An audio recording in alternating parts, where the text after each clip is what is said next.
Radio Pública llega a donde tú estás. Al aire, Contacto Directo. El espacio que brinda información de servicio para los colombianos. Radio Nacional de Colombia. Estamos donde tú estás. 2:09 p.m. Les damos la bienvenida a esta emisión de Contacto Directo de miércoles 29 de mayo de 2024. Sean bienvenidos, bienvenidas a esta emisión que siempre llega a ustedes con información de servicio, con información que esperamos sea de su interés. Mi nombre es María Camila Sánchez y hoy hablaremos de un tema de salud, amables oyentes, pero un tema que tiene que ver con todos, pero especialmente con todas, porque justamente esta semana hay una fecha muy importante. Es el 28 de mayo, que se conmemora el Día Internacional de la Acción por la Salud de las Mujeres, una fecha que fue establecida en 1987 por la Asamblea de Mujeres de la Red de Salud de las Mujeres Latinoamericanas y del Caribe, con el propósito de destacar la importancia de garantizar que todas las mujeres tengan acceso a una salud plena, ya que muchas de ellas aún enfrentan diversas barreras por factores asociados a la edad, a la clase, a la etnicidad, identidad de género y orientación sexual. Esta fecha se convierte en una conmemoración para movilizar a gobiernos y a la sociedad en general a implementar políticas y prácticas que aseguren un acceso equitativo y de calidad a los servicios de salud, promoviendo así, por supuesto, un bienestar que hablamos de forma integral, como debe ser, y una vida saludable para todas las mujeres. Hoy, amables oyentes, vamos a dedicarnos a hablar de la salud de las mujeres, pero también vamos a empezar a entender por qué creemos que las mujeres somos tan complejas. ¿Será que sí lo somos? Por algo la naturaleza nos diseñó así, pero vamos a preguntarle si realmente somos tan complejas a una conocedora en este tema. Ella es la doctora Paola Lozano, ella es médica y cirujana de la Universidad Militar Nueva Granada, ella es magíster en medicina alternativa y es vocera de la farmacéutica GEL Colombia. Doctora Lozano, bienvenida, buenas tardes. Muy buenas tardes, gracias por la invitación y qué buena introducción. Doctora, ¿será que somos tan complejas por naturaleza? Creo que aquello que alguna vez nos decían que es que somos 4 mujeres en el mes, 4 mujeres diferentes cada una, no se aleja tanto de la realidad. Sí, mira, realmente los hombres y las mujeres somos diferentes y eso es clarísimo desde la fisiología. Las mujeres estamos expuestas a cambios hormonales que, como tú bien lo dices, obedecen a un ciclo.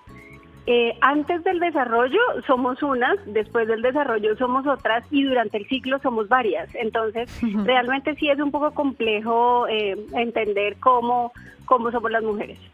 Pues doctora, empecemos a entender este tema un poco también de cara a hacer pedagogía. Hablábamos que esta emisión es para todos, para todas, y seguramente si alguno de nuestros oyentes, hombre, dice, entonces no es que mi esposa sea tan cansona, sino que de pronto está en alguna fase determinada de su ciclo. Esto nos compete a todos, a todas. Pero entonces, doctora, empecemos a hablar de esos primeros cambios. ¿Qué sucede cuando somos niñas? ¿Qué pasa cuando una niña se desarrolla y entra a esta nueva fase de su vida? En términos hormonales, ¿cuál es el cambio? ¿Cuál es la situación por la que se avecina pues esta niña?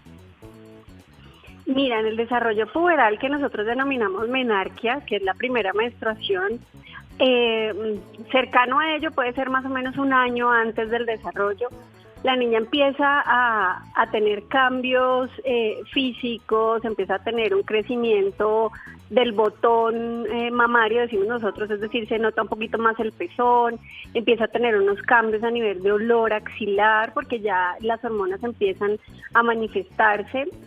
Y aquí hay un paréntesis importante que quiero hacer para todos nuestros oyentes, digamos en ese objetivo que tú tienes de la educación, y es que el desarrollo de las niñas, o sea, el desarrollo de las mujeres depende de cómo fue el embarazo en la mamita. Entonces, digamos que esto no va directamente, únicamente en el momento en el que la niña se desarrolla, sino que obedece también a cuáles son esos factores a los que estuvo expuesta su mamá y cómo es ese desarrollo hormonal en el que la mamita estuvo durante el embarazo de la niña, porque nosotras somos copias genéticas de nuestras mamás. Entonces eso es algo también súper importante hablando por ejemplo de los químicos, de los disruptores endocrinos, de las sustancias a las que nos exponemos en mujeres embarazadas y que se va a ver reflejado también en estas chiquitas. Esto es impresionante. ¿Cómo cambia no solamente ese aspecto físico, sino también ese aspecto emocional cuando llega la primera menstruación? Claro, recordemos, por ejemplo, tú y yo que somos mujeres, recordemos qué sentíamos cuando nos llegó por primera vez el periodo. Es una sensación, por más que tú tengas información, es una sensación de miedo, de temor, de incertidumbre, frente a qué va a suceder de ahí en adelante en cosas tan sencillas como voy a salir con mis amigos, no voy a salir con mis amigos, se va a notar, no se va a notar, qué elementos de higiene personal debo usar ahora. Entonces, la parte emocional también es supremamente importante y es fundamental que estas chiquitas en este momento estén acompañadas, pues principalmente por sus mamás, que son como ese espejo en las que ellas se van a ver reflejadas y van a sentir más seguridad. ¿Qué pasa también en la época, doctora Paola, de la adolescencia? Probablemente muchos nuevos sentires empiezan a despertar, tanto físicos como emocionales. Se está en la búsqueda de esa identidad, de ese hallar quién soy, qué me gusta. ¿Qué pasa en esa época de las mujeres? Claro que sí, mira, esto es un poco técnico, pero existe un eje que se llama el eje hipotálamo, hipófisis, glándula suprarrenal, ovario. Tiene que ver con la producción de ciertas hormonas, y cuando ya se pasa ese primer desarrollo empieza a haber una liberación importante de sustancias a las que el cuerpo no se había expuesto previamente. Entonces vienen hormonas que te hacen sentir extremadamente feliz, otras que de pronto te empiezan a sentir un poquito triste. Si la persona que te gusta entonces te miraba antes ya no te importa, pero en este momento ahora sí te importa. Todas estas emociones están directamente relacionadas con esa liberación de sustancias a nivel hormonal. Es decir, doctora, hablamos que también esta adolescencia no es en vano. En el caso de las adolescentes, esa rebeldía, esa búsqueda de identidad, tal vez ese descubrir de su nuevo cuerpo, hace parte de un proceso casi que químico, físico, en tanto en sus cerebros como en sus hormonas. Sí, por supuesto. Ahí, cuando, entre comillas, la persona o la adolescente no se halla, empieza con una manifestación de rebeldía, porque ni ella misma en algunos momentos entiende qué es lo que realmente quiere. Entonces, es una búsqueda de identidad, como tú lo dices, una búsqueda de sentirse bien. Tú empiezas a ver que las niñas empiezan a cambiar, por ejemplo, su forma de vestir, empiezan a identificarse con una u otro tipo de música, y eso también las empieza a llevar a un grupo específico de amigos que quizás no eran los de antes, pero casi todos en la misma edad empiezan a tener esos cambios y se van a acompañar, empiezan a ser como una comunidad de apoyo, y esa rebeldía obedece a eso, a esa búsqueda de qué es lo que realmente quiero para mí y qué es lo que me gusta en este momento, redescubriendo la nueva persona que es. ¿Qué es determinante en esta fase, doctora, especialmente en esos primeros años de la menstruación para una jovencita, para una adolescente que se está empezando a descubrir? Tal vez, ¿cuáles son esos factores determinantes en términos de salud? Mira, ahí repito, lo más importante es un adecuado acompañamiento, porque aquellas mujeres que ya pasamos por esa etapa tenemos la respuesta a muchas de las dudas que ellas tienen, que pueden sonar un poco, digamos, básicas o tontas, pero esas dudas tienen una respuesta en aquella persona, en aquella mujer que está a su lado y que dice, yo ya pasé por esto y te entiendo. Por otro lado, supremamente importante que no hayan cambios, digamos, en su actividad, porque como te decía, yo veo, por ejemplo, pacientes que están en estas edades en las que dicen, no, a mí me encantaba, tengo una nadadora que le encantaba y ese era su hobby, su deporte favorito. Tiene su desarrollo y entonces se limita, cambia completamente, y eso genera un cambio a nivel también emocional muy importante. Entonces, lo primero es eso, no cambiar de manera drástica esos hábitos o esas cosas que le generan felicidad o bienestar a estas adolescentes. Por otro lado, empezar a entender que también estos cambios hormonales van a tener cambios a nivel de su cuerpo. Entonces la actividad física y una alimentación saludable son fundamentales para que no tengamos una ganancia importante de peso en estas edades. Claro, ahí empieza esto también a jugar un rol determinante con esto que hablábamos de la entidad, ¿no? De ese autorreconocimiento. Doctora Lozano, viene entonces esa fase de la mujer antes del embarazo, de su fase fértil, entre otras. Cuando hablamos de esos ciclos en los que nos embarcamos y con lo que abrimos, ¿no? Que somos, en una sola mujer podemos ser 4 diferentes en el mes. Esto seguramente lo que le voy a preguntar, doctora Lozano, podrá alivianar muchas cargas o tensiones dentro de algún matrimonio o alguna relación, si es que algún hombre nos está escuchando y va a entender por qué tal vez su pareja, su mujer, sus hijas, hasta su mamá tiene tantas, digamos, cambios a lo largo del mes. Y por eso quisiera, doctora, que nos cuente cuáles son esos 4 momentos determinantes a lo largo de un ciclo. Que un ciclo, podríamos hablarlo, son estos 28 días en aras de la pedagogía. ¿Qué pasa a lo largo de este tiempo y por qué nuestras emociones fluctúan tanto? Mira, principalmente existen 2 hormonas, son más, pero las más relevantes en el ciclo menstrual son los estrógenos y la progesterona. Entonces, si nosotros dividiéramos el ciclo, podríamos dividirlo en 3 o 4, como tú bien dices, pero la fase inicial, que es la fase preovulatoria, en donde la mujer está tranquila, acaba de pasar su periodo menstrual, se encuentra como en un momento de relajación, como que no hay mayor inconveniente. Esa es la fase como inicial del ciclo. En la fase ovulatoria es una fase en la que la mujer está experimentando una sensación como de bienestar y entender también que, digamos, la fisiología en esta fase, por ejemplo, es cuando ya la mujer se prepara para quedar embarazada. Esto no quiere decir que todas las mujeres en esta fase estemos buscando quedar embarazadas, pero la fisiología de la mujer en esta etapa sí como que favorece eso. Entonces en esa etapa se siente la mujer como más feliz, como en una sensación de relación con sus congéneres, con sus grupos sociales. Entonces es una etapa muy adecuada como para sentirse bien y hacer actividades y ser mucho más productiva en todo lo que se proponga. Entonces son etapas también que, por ejemplo, en las mujeres que hacen alto rendimiento, son etapas que son muy claras para esta actividad. Y ya la etapa final del ciclo, que obedece ya a toda la etapa perimenstrual, es una etapa en que la mujer se siente un poco más discreta de algunas maneras, un poco menos activa, más receptiva, más meditativa, y eso obedece también a esa injerencia de las hormonas en este último ciclo, que es el que va previo al sangrado menstrual. No sé, doctora, si lo que voy a preguntarle tenga sentido o es simplemente un tema de percepción, pero ¿hay algún cambio entre los 20, los 30 y los 40 en la forma en la que los ciclos se sienten?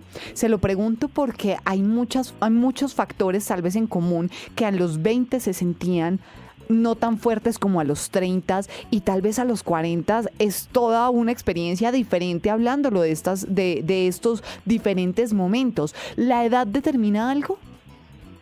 Definitivamente sí. Mira, cuando nosotros estamos hablando, por ejemplo, de la menarquia, que es esa primera menstruación, ahí estamos hablando de un eje del que te hablaba inicialmente, un eje inmaduro. El eje hipotálamo, hipófisis, glándula suprarrenal, ovario, es un eje inmaduro en el que la mujer, todos los órganos de la mujer todavía se encuentran, entre comillas, inmaduros.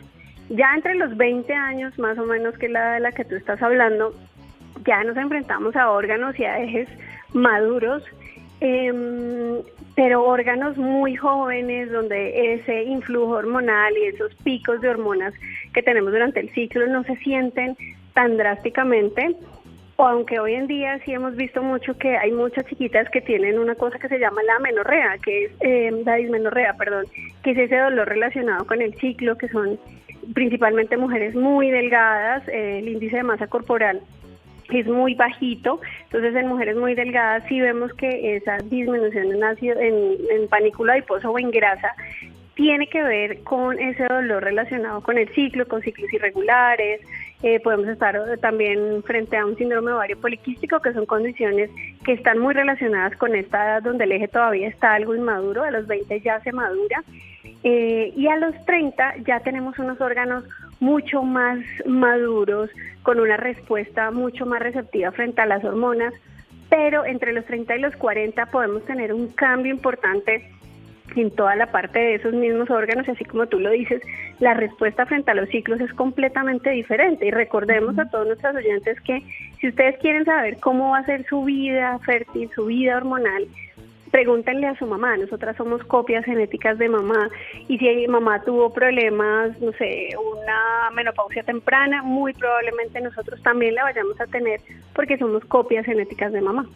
Impresionante esto, doctora, que nos cuenta. También quisiera preguntarle qué tanta injerencia tiene la alimentación en nuestros ciclos, porque nada extraño es que tal vez en determinado momento, especialmente cuando arranca la menstruación, vengan esos antojos desesperados por comerse un chocolate. Tranquila, no es la culpa, no es solamente la culpa de quiero comer algo dulce, no, tal vez es un reflejo realmente de algo que pasa adentro de nosotras, como también hábitos, por ejemplo, para aquellas personas veganas, vegetarianas, que tienen regímenes alimenticios diferentes, puede variarles su ciclo, pero también su temperamento, hablando de temperamento, digo, como la forma de reaccionar, sus emociones y demás. ¿Tiene algo que ver esto con lo que comemos? Sí, definitivamente sí. Como te decía, cuando nosotros tenemos la primera menstruación, esa menarquia de la que hemos hablado, empieza a haber un cambio importante en el metabolismo de los ácidos grasos y de las grasas corporales. Entonces, digamos que la corporalidad o la fisionomía de las mujeres cuando se van a preparar ya para ser mamás, recuerden que esto lo hablo desde el punto de vista fisiológico, el primer desarrollo es listo, la mujer está preparada para ser mamá. Entonces, ahí que empieza a tener el cuerpo, empieza a tener una mayor facilidad de acumulación. ¿Por qué? Porque vas a ser una máquina para producir un bebé. Entonces, esa acumulación quiere decir que si tú estás comiendo más de lo que comías antes o comes igual, puedes tener una facilidad para subir de peso. Entonces, eso es súper importante que lo tengamos en cuenta para que nuestros regímenes alimenticios sean muy de la mano con una alimentación saludable, rica en verduras, en frutas, comidas crudas. Eso nos ayuda mucho, baja en grasas.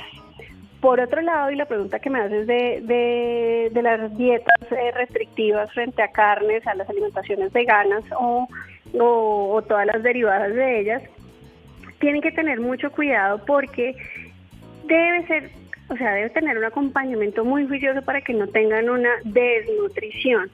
Existen nutrientes que son la fuente principal, son los cárnicos, y si nosotros no hacemos una adecuada suplementación, podemos tener en estas chiquitas que empiezan muy tempranamente con esta alimentación, unas amenorreas, que quiere decir una ausencia del ciclo del sangrado menstrual, que eso va a irregularizar mucho todo el tema de su fertilidad a futuro y puede tener unas implicaciones a futuro importantes. Entonces, acompañamiento fundamental. Definitivamente. Viene acá un tema, doctora, que probablemente es de lo más milagroso, si lo pudiésemos llamar así, que es el poder que una mujer tiene para poder dar vida. En el momento del embarazo, ¿qué pasa con todas estas hormonas? ¿Qué pasa con ese cambio tan grande que tiene el cuerpo de una mujer cuando está cuidando en su interior a otra vida? Bueno, esto es una etapa supremamente hermosa. La mujer es la única que es capaz de dar vida, como dices tú, pero obedece a un complejo genético donde el hombre aporta de manera importante, pero es la mujer la que es esa fábrica, entre comillas, para producir este bebecito. Entonces ahí la mujer está en una mezcla no solamente de sus hormonas propias de su cuerpo, sino de también las que está produciendo el bebé, porque él también está haciendo un aporte importante. Entonces es una etapa en que la mujer va a estar en un influjo mucho mayor de cambios hormonales, en donde la progesterona es como la protagonista inicial. Y en ese caso, pues claramente, a mí me llama mucho la atención que mis pacientes dicen es que tengo que comer por 2. No, no hay que comer por 2. Sí hay que pensar en que tienes un ser que está creciendo y que depende de ti, y por eso es tan importante una sana alimentación, una actividad física regular y cuidar muy bien lo que piensas, lo que sientes, porque tu bebecito pues también lo va a estar sintiendo y pensando. Eso es algo súper importante para tener en cuenta. Y vamos a hablar mucho más de este tema con nuestra siguiente invitada, que se dedica justamente a educar a las mamás en el antes, en el durante y en el después del embarazo. Entonces no vamos a profundizar por ahora mucho en esto, sino con nuestra siguiente invitada, porque doctora, acá también viene otro tema fundamental que no podemos pasar por alto, y es la entrada de la menopausia. Para muchas mujeres es una etapa difícil, complicada. Para otras no lo es tanto. ¿Qué pasa en ese momento de la vida?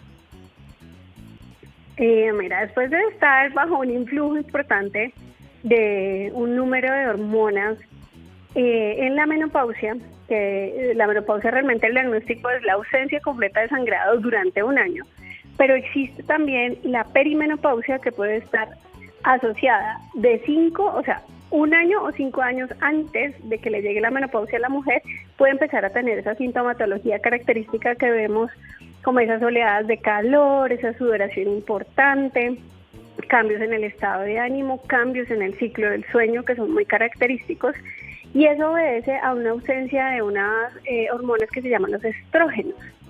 En esta etapa de la vida de la mujer es supremamente importante tener conciencia de que antes de llegar a la menopausia debemos estar en un muy buen estado de salud, en un peso adecuado, porque a mayor panículo adiposo, mayor grasita, pues nos va a generar esos cambios también en esa sintomatología. Entonces las mujeres que durante toda la vida han hecho mucho deporte, que se han cuidado mucho en su alimentación, son las que probablemente vayan a tener menos sintomatología que a las otras que no se han cuidado tanto. Qué interesante esto. Bueno, doctora, yo creo que hemos hecho un ejercicio juicioso, tal vez intentando entendernos a lo largo de la vida, pero no puedo dejar de pasar, doctora Paola, un aspecto fundamental, y son esos exámenes, esos chequeos que como mujeres tenemos el deber de hacernos frecuentemente para cuidarnos, para revisarnos. ¿Cuáles serían esos exámenes que necesitamos y que debemos tener en cuenta ciertas alarmas de nuestros cuerpos cuando nos están indicando que tal vez algo no está marchando bien? Claro que sí, mira, desde el primer sangrado menstrual es importante que estemos en un acompañamiento permanente con ginecología.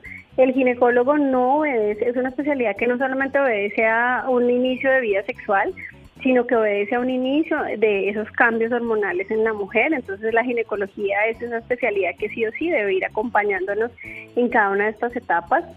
Los cambios en el sangrado menstrual son fundamentales y siempre deben ser consultados. Un aumento en el sangrado, un aumento en el dolor, una ausencia de sangrado, cualquier cambio en las características de este sangrado deben ser consultadas. A medida que va creciendo la mujer, el crecimiento de las mamas debe también ser estudiado, hacer el autoexamen de seno es fundamental. Recordemos que el cáncer de seno afecta mayoritariamente a las mujeres, también se presentan hombres, pero nosotras, como estamos frente a ese influjo y esos cambios hormonales importantes, debe hacerse siempre posterior, días después de finalización del sangrado menstrual. Citologías en aquellas mujeres que ya han empezado la vida sexual es súper importante. Tengan en cuenta que el cáncer de cuello uterino es una enfermedad de transmisión sexual que obedece al virus del papiloma humano, y a través de la citología juiciosamente se puede detectar en etapas tempranas, pues para no generar complicaciones futuras. Entonces las mujeres debemos tener una regularidad de todos estos exámenes para evidenciar que cualquier cambio debe ser identificado tempranamente para poder hacer una intervención oportuna.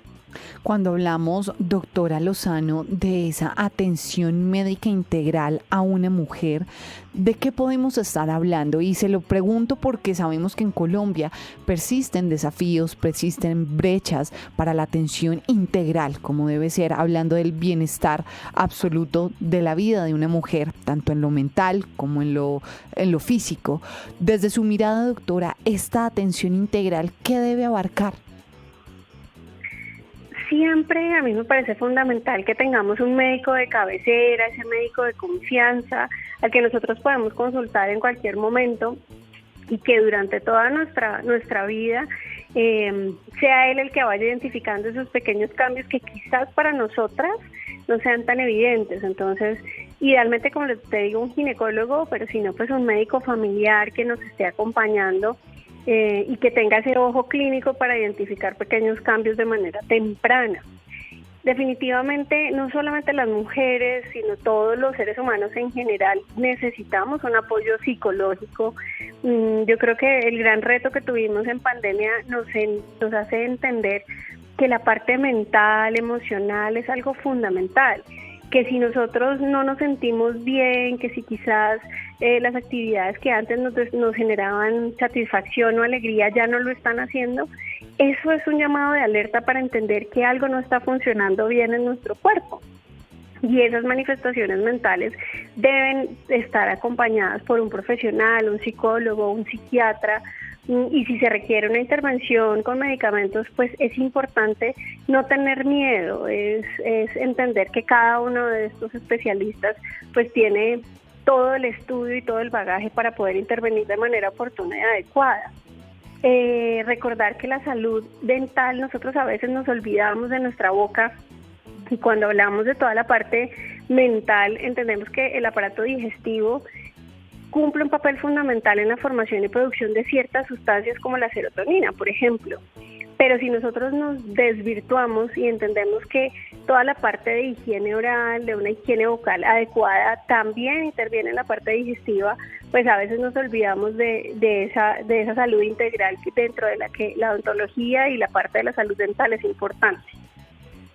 Un muy importante aspecto. Doctora Lozano, seguramente nos quedaríamos hablando horas acerca de cada uno de los detalles y de los aspectos en la minucia de lo que compone ser mujer, pero el tiempo nos apremia, así que por lo pronto le enviamos un fuerte abrazo y gracias por acompañarnos.